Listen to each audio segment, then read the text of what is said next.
Welcome back to Hannity. So this week, Wikileaks released a new batch of documents allegedly containing information about tactics the CIA uses as part of its surveillance program. Joining us now with reaction, former intelligence official of the U.S. National Security Agency, William Binney, and former senior intelligence officer, Lieutenant Colonel Tony Shaffer. Hey, Sean. Mr. Binney, let me start with you. One of the things that I have a headline here in front of me, WikiLeaks, CIA uses stolen malware to attribute cyber attacks to nations like Russia. And what they're really implying here is that they would deliberately mimic the hacking protocols of Russia to obfuscate their own works. Do you believe that's true? Yeah, sure. I think that that's true, as well as I think that a lot of this software that they've gotten to do the penetrations came from NSA, GCHQ, and the other Five Eyes, plus other cooperating countries. And, of course, they gained additional information once they penetrated into people like the Russians and the Ukrainians. Is it legal for them to do that at the CIA? Actually, it's not their charter, but they certainly are doing it and have been doing it for many decades. It's nothing new for them. I mean, they have been using signals intelligence for quite some time. In other words, and well, you do know what happened in the case of General Flynn. That was a felony, a violation of the Espionage Act, even though he did have, in his case, a security clearance. Maybe they could have listened, but it was certainly illegal to release that.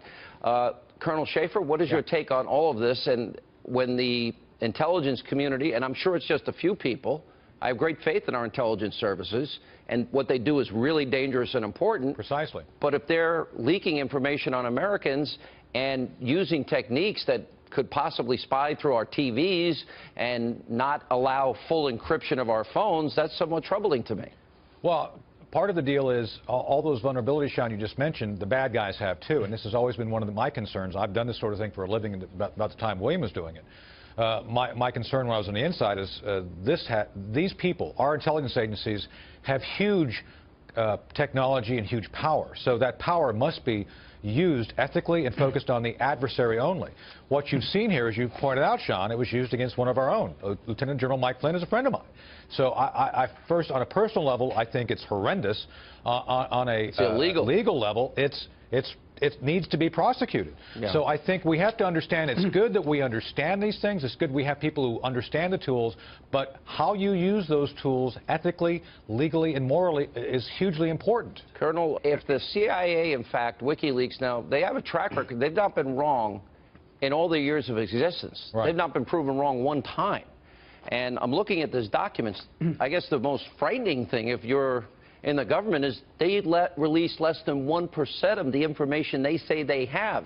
Right. And they're talking about more powerful surveillance techniques than even the NSA, without checks and balances. Correct. The fact that they build a cyber attack arsenal, that $100 billion came from the Obama years, and that it implies that every single electronic device they are capable of hacking and spying through, and even turning TVs into listening devices.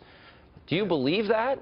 Do you think the CIA has that capability? And if they do, if there's no check and balance, doesn't that mean we're all potentially subject to living in a police state where the government at will can spy on whoever they want, bribe, blackmail, do whatever they want with that? That's scary. That is a danger of having this, and unfortunately, Sean, this is one of those few times I cannot comment on what you're asking me. I used to do this for a living. I will say this: I think some of those things are even more powerful than you listed, and that's why ethically, legally, and as William said, you have to be very specific about how you use Title 18 as law enforcement, Title 10 is military, EO 12333, Title 50 is intelligence, which has U.S. person restrictions. President Obama, I have a feeling, didn't care. He just told people to go out and do things, and this is where morally you have to have someone who is at the top willing to do the hard things of saying, it is my job to restrict people from using those things abusively. We don't have constitutional protections. Precisely. And this is where we were going. And let me say this, and I don't know if Bill will agree with me or not. ATP 2829, the so-called Russian tool that we used to hack the DNC, Sean, we did it. Not me, but our guys. Former members of NSA, retired intelligence officers, use these tools to break in there and get the information out. That's what the Democrats don't want to talk about because it doesn't fit their narrative. You know that for a fact? You know the Democrats did it, or that former operatives did it?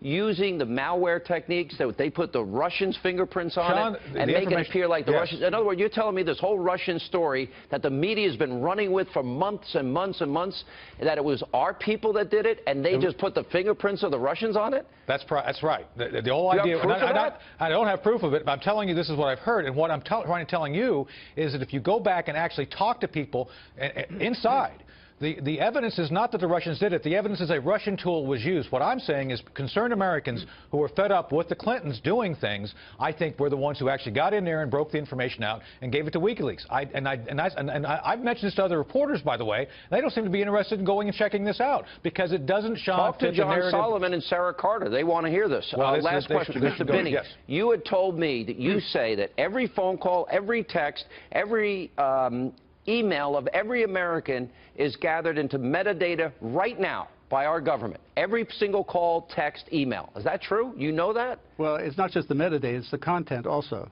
Yeah. And our government is storing every conversation. And that's why I wrote that up in a sworn affidavit in support of Jewell versus NSA, challenging the constitutionality of NSA and you say collecting Executive all this Order data. 12333 allows that. Yeah, Section 23C.